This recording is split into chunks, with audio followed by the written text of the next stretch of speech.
Hello, it's good to see you all. Thank you very much for joining us today at the third and final of our free lunchtime talks. And today our talk is on climate resilience. I'm Frankie Taylor, Engagement Officer at the Gardens Trust, and I'll be chairing today's talk, and I'll introduce our speaker in a moment. Thank you again for your patience whilst we rescheduled this talk, and it's great that so many of you could join us today. If you haven't been to our last two talks or perhaps don't know who we are, hello, we're the Gardens Trust, the only UK national charity that's solely dedicated to protecting and conserving historic parks and gardens. This talk is part of a short series that we've offered for free thanks to funding from Historic England, and you're able to watch all of those talks on our YouTube channel, which I'll share a link to in the chat in a moment. But we do offer a wide range of events online each year for a small fee during the autumn and the spring, and the funds that we raise from that help to support our work. So if you'd like to browse our events, do go to our website and do think about joining us for more things like this. If you're already a member of the Gardens Trust, you can get 25% off of our events. Just go to our website to find out a bit more about that and to look at everything that we've got coming up at the moment. So let me introduce our speaker today, Mandy Rasmussen, who is a plant ecophysiologist and associate professor of plant ecophysiology at the University of Nottingham, investigating how plants function. So how do roots form? How do they respond to stressful environments? And how do they take up nutrients and water? Which sounds fascinating. Mandy is also the author of What to Grow for a Climate Resilient Garden, which was published this year. So we're really excited to have you with us today, Mandy, and I will pass over to you. Thanks, Frankie, and thank you all for accommodating a schedule change. I very much appreciate it. But let's kick off. So did you spend the summer looking out at your garden and think your favorite plant needs a drink? Did you watch the weather forecast for any hint of a shower? I certainly do that. But how dry was it? And do we need to actually worry about our plants so much? So let's start with how dry was it? Well, we saw the headlines, but let's have a look at the facts. So this is the Met Office map that shows how much rain fell this year as a percentage of the average rain that fell across all the Augusts between 1991 and 2020. But what does that actually mean? If we think about the average rainfall that would fall each August as a full watering can, this year we had areas that had this light brown color, which is about 75 to 50% of that rainfall. And so you can see there's areas of this like this. There are other areas that are quite dark brown that had 20 to 30% of that normal rainfall. And then some extreme areas that had less than 20% of that average. So I think we can all see that August this year was really dry. But did we need to worry? And I'm going to share my experience from this summer because I was worried about my garden, but I was at a conference in Europe when I got the call that my dad was in a car accident, which is why we also had to reschedule talk. So thank you for that. And so I flew out to Australia early July, sorry, having not prepared my garden for any holidays or travel. And I didn't get back till the end of August. So I wasn't here for the entire drought. And I came home to this. Yeah, and my first thought was carnage. I was pretty sad looking at some of these plants. But let's take a closer look. So if we start with this hanging plant over here, and we look a bit closer, this was a couple of weeks after it started to rain again. And this is violas, and you can see they're re-sprouting. So it's nowhere near as bad as I thought it might end up being. But why is that? Why did these plants survive okay? And if we look deeper at violas, if we dig them up, you can see they have a storage organ called a rhizome. It's a little bit like bulbs or corms where they can store resources. The rhizome is a stem and it's sunken beneath the ground. And what makes it really good is that when it's sunk below the ground, it's as this storage organ, it means the leaves can die right back. And then when the conditions are better, it will resprout and regrow, which is what you saw in my pot plant. But this strategy isn't just good for drought. It's actually really great for freeze tolerance. And violas, as we all know, are really good at being tolerant of the winter. In fact, some of them will flower in wintertime. But having this rhizome below the ground means that they're tucked away under their blanket of soil, ready for the spring. Violas also make antifreeze, which is another story that's worth talking about sometime. But again, rhizomes are not just good for freeze tolerance and drought, they're also really good for flood tolerance. And this is a Rodgersia I had in a pot. And, you know, Rodgersias we all know as being really liking lots of water. And what you can't see in the photo is that underneath this is a really deep tray that I keep filled with water in the summertime. But obviously when I was away, it dried right down and all the leaves died back.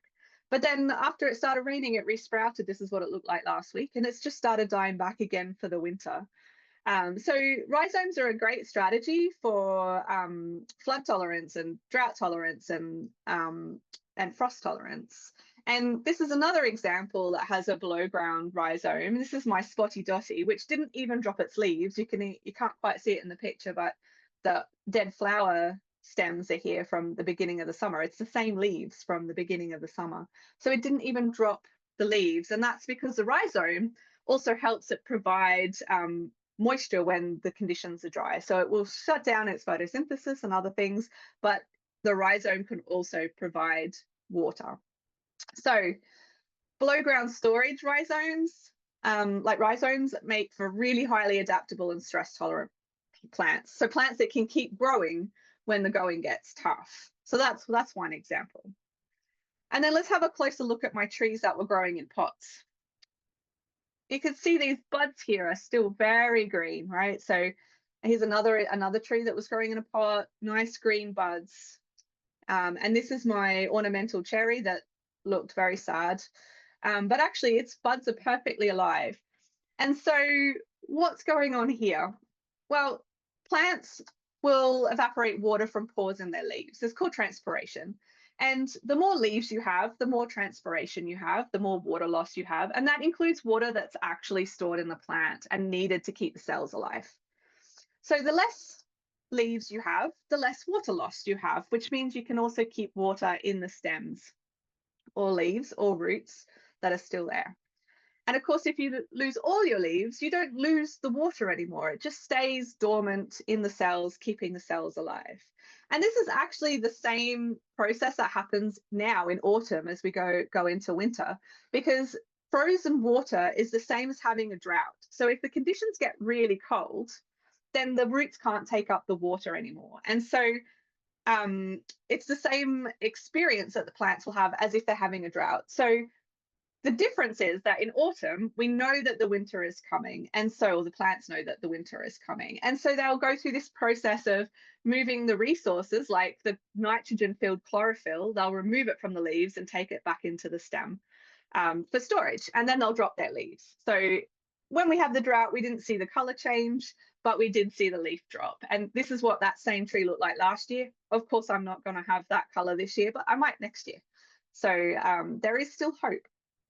But this strategy of drought deciduousness is actually a really common strategy in dry conditions. And so here's a couple of examples. One is the kapok tree, which is native to Central and Southern America. And it's now grown across Africa, India, and other South Asian countries as a fiber product. So things like stuffing for pillows, this fluffy seed is really good. It has other uses as well. Maybe not great for a small back garden, but interesting to see they have the drought deciduous pattern. It's a big tree that does this. And then there's ocotillo, which is also native to the arid areas of southwestern US and northern Mexico. And when it's dry, it has no leaves. And then when it rains, the leaves are produced. So it will actually produce new leaves in response to rain. And it'll keep those leaves until it's dried right back down again, and then it will drop the leaves. But it also has this really bright orange flower. It's actually really pretty. So dropping leaves is a strategy for minimizing water loss. So it means the tree might not keep growing for the summer while it's droughted, but it will come back again the next chance it gets. Okay, but it's not all bad either. There's plenty of green that was still in the garden when I came back. And euphorbias, here's two that I have in my garden, are a fascinating group of plants. This is a few examples of the many types of euphorbia. There's small trees. there's succulenty, cactusy looking things. And then, of course, there's our poinsettias, which we're about to have plenty of over the Christmas period. They're all euphorbias. So very fascinating group of plants. And even if they're not a succulent leaf, they will have the ability to store water in their stems. And they'll also, almost all of them have a waxy leaf, which also prevents evaporation of water from the leaf surface. But they have a very cool trick, and that is that they can switch photosynthesis. But what do I mean by that? Well, if we think about what we call normal photosynthesis or C3 photosynthesis, this is a leaf, okay? This is the surface of the leaf. And these are the pores in the leaf called stomates. And then inside the leaf, we have cells, and the cells will have chloroplasts. And that's what makes leaves green. This is where photosynthesis takes place. So this is our normal leaf in the daylight. There's the sun up here. And what happens is carbon dioxide enters the leaf, gets into the cells, into the chloroplasts. It's converted to sugar, which can then be used for growth. But so long as the stomates are open, so long as the pores are open, water can also leave. So when there's plenty of water around, that's fine because you can take up the water and transpire it through the leaves. But when it gets dry, that's not so great because there might not be enough water to replenish your cells. So there's this other strategy, which is quite cool. And this happens at night. So this is the moon, we're at night now. And I've just added another organelle here called a vacuole. And this is just a big space in the cells where plants will store different chemicals. And so we have our pores, they're open at night, right? And carbon dioxide will enter those pores. They're converted to a storage molecule and just left in the vacuole. And this will happen all night. More and more of the storage molecule will build up. And then as the sun rises, the stomates, the pores will close, and those storage molecules will be converted back into carbon dioxide, moved into the chloroplast, and then converted into sugars for growth. And I speak too fast, obviously. Right, so those storage compounds are converted back to carbon dioxide, and then they're moved into the chloroplast and converted to sugar, which can be used for growth. Now, the stomates, the pores are still closed, so water can't leave during the day. So this is a much more efficient way of protecting water loss or preventing water loss. But then you might be asking, why don't all plants do this all of the time if it's more efficient? And the reason is because there's two problems with it. One is that there's only so much of these storage molecules that they can store before they run out of room. And the second problem is that every step, first converting it into the storage molecule and then converting it back to carbon dioxide, costs energy. So you've used energy to do the photosynthesis, which creates energy. So at the end of the day, after you've done photosynthesis, you've gained less energy than if you've done it in the normal process that doesn't cost energy to convert. Okay, so that's why not all plants do this all of the time. So that's one problem. But some euphorbias have this really neat way that they can switch between the two. So when there's plenty of rainfall, they'll use this pathway, which doesn't cost any energy or doesn't cost as much energy, but releases water from the stomates during the day. But then when it dries down, they'll switch to this other type of photosynthesis that costs a little bit more energy, but is much better for water efficiency. And then when it rains again, they'll switch back. And so this is really neat. I think this is a very neat trick that they have. And those of you who might be interested, this is just called C3 photosynthesis because it uses a 3-carbon molecule. And this is called CAM, named after the succulent group that it was first identified in. All right, so that's quite cool. But euphorbias are not the only ones to do this water efficient photosynthesis. Lots of succulents do it. Here's a couple of others that were very happy after the summer, even though it hadn't rained. And this is what they look like in the spring when they flowered. So we don't have to sacrifice pretty plants for the fact that it's not raining. These are stunning actually in the spring. So basically another way that plants can keep growing when the conditions get tough is having more efficient photosynthesis, so losing less water through the leaf. All right, but not everything was expected. So I had a couple of big surprises, and this is my biggest surprise. And this is a Digiplexus variety, which is a cross between our native foxglove and the Canary Island foxglove. And maybe I shouldn't be as surprised as I am, because Canary Islands is much drier and hotter than the UK. Certainly has more rocky soils. But this was in a pot. It was not watered across the whole summer while I was away. And when I got home, this is what it looked like. I have chopped off the dead flowers, but it was still flowering, and it didn't look like it had suffered at all. So this kind of surprised me. This is what it looks like now. I wasn't sure if it might actually flower again, so I've put it in the sunniest spot in my garden. My message here is that plants are not puppies, and it's okay to experiment with less watering, because sometimes things do fine. So how the tough get growing. Let's summarize a few of these lessons from my summer. And it's not all bad, as I've hopefully shown you. So the first lesson, this is the biggest lesson, is that I'm going to water and worry less. And part of the reason that I can water and worry less is that plants have some really cool strategies for coping. And so one of those strategies, as I showed you at the beginning, is having below ground rhizomes, like what our violas have, where they can store resources, including water.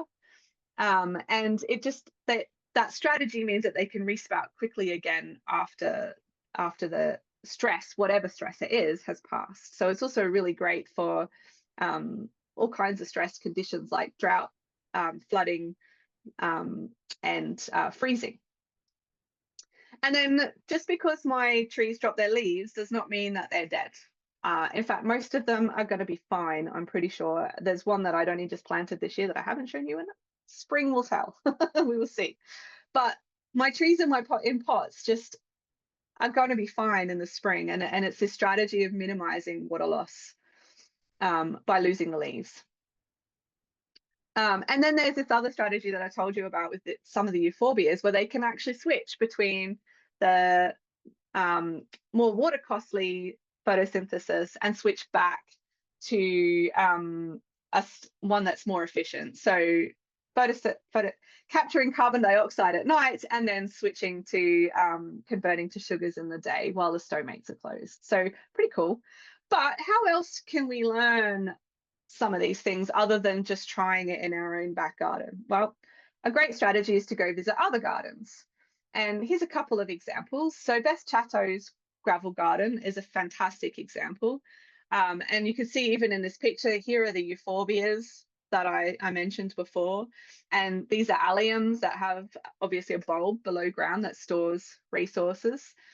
So Beth Chatto, I'm not a historian, but what I've learned about Beth Chatto is that she was decades ahead of her time, and created this lovely garden in gravel. And so it's a great way to go and see what survives under dry conditions, because she's created those conditions. And then the Delos garden at Sissinghurst is another great example. And actually the National Trust website has some lovely, interesting pictures from when Vita Sackville-West actually created the gardens in the first place.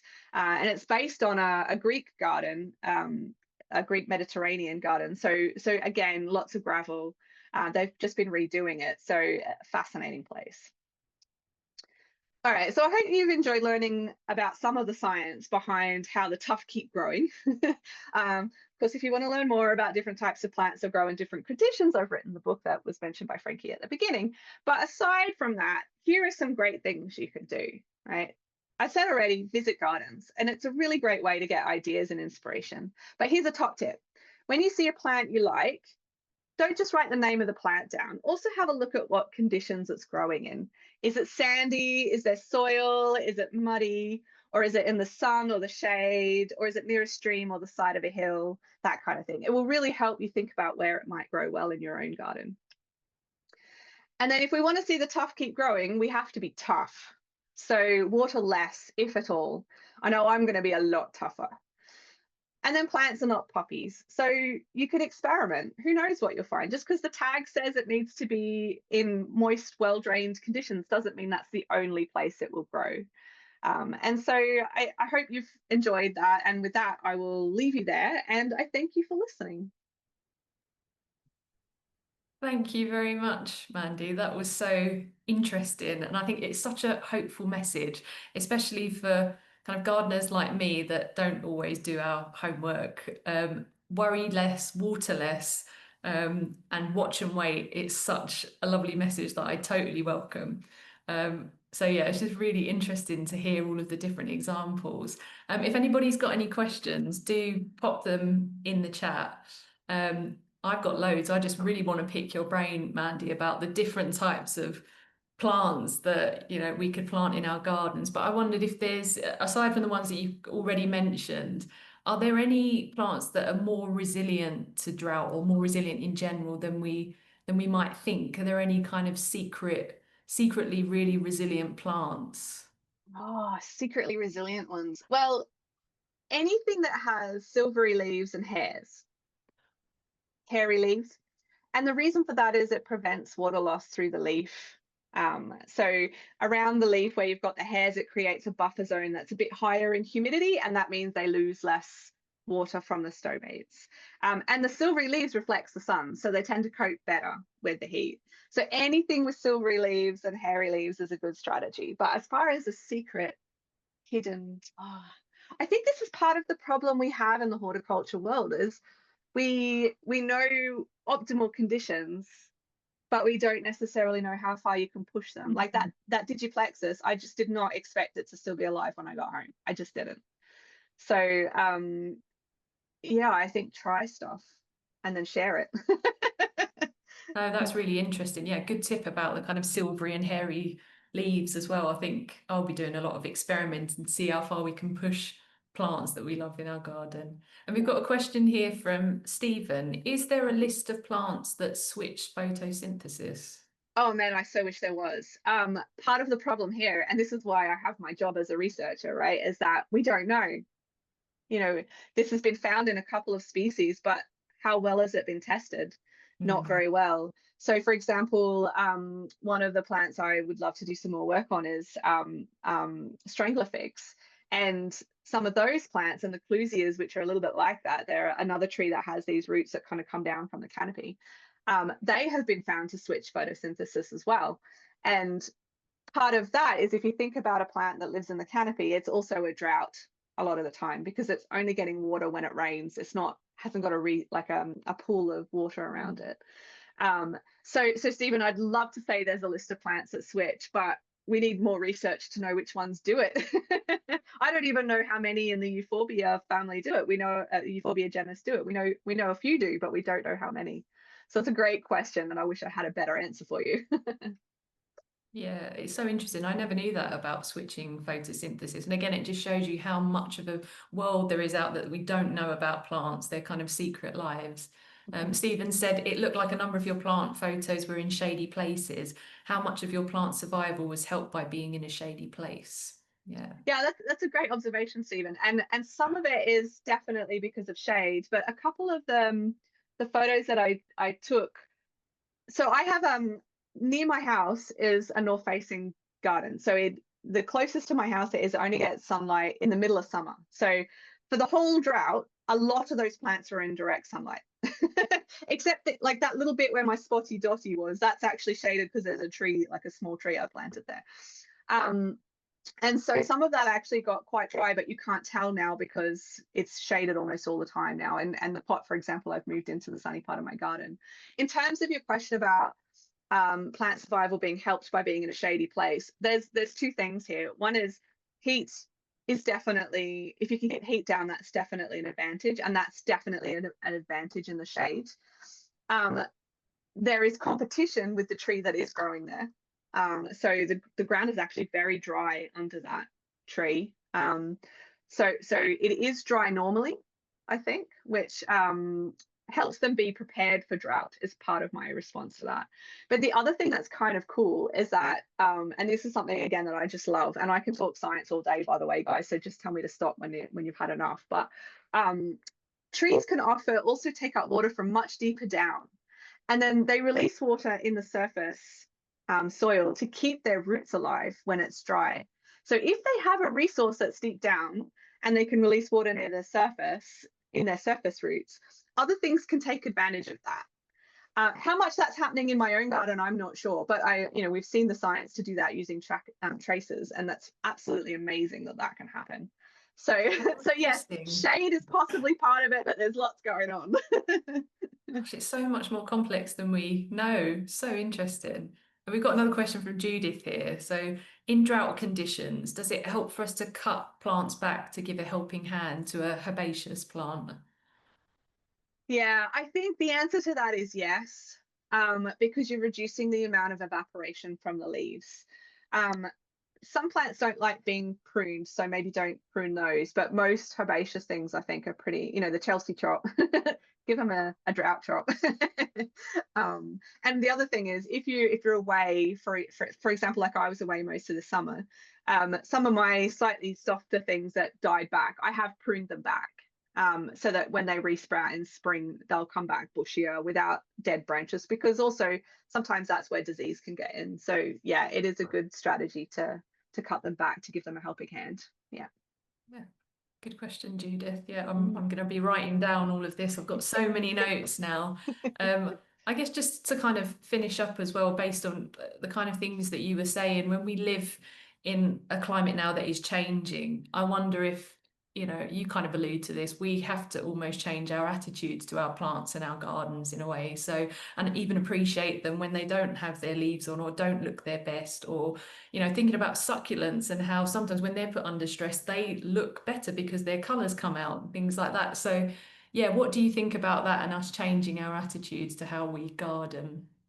I think a change in attitude is really important. And I think the first biggest change that we need is that tough love. So if you plant something, water it when you plant it so it gets settled in, but then ignore it. Don't water it, because in the process of doing that, they're sending their roots down as deep as they can and making the most of the resources. But they're also preparing other chemicals that help them cope. It's a bit like having a vaccination, right? It's if you know that you're a bit stressed, you produce all the chemicals to help prevent damage. And it's much more complex even than we've talked about today. So tough love is the first most important thing. If you feel you need to water, do it rarely and do it deeply, because that encourages that deeper growth. So that's the first attitude. The other thing I think that we're going to need to think about is different plants in different gardens. But I also think gardeners are really good at this, I think.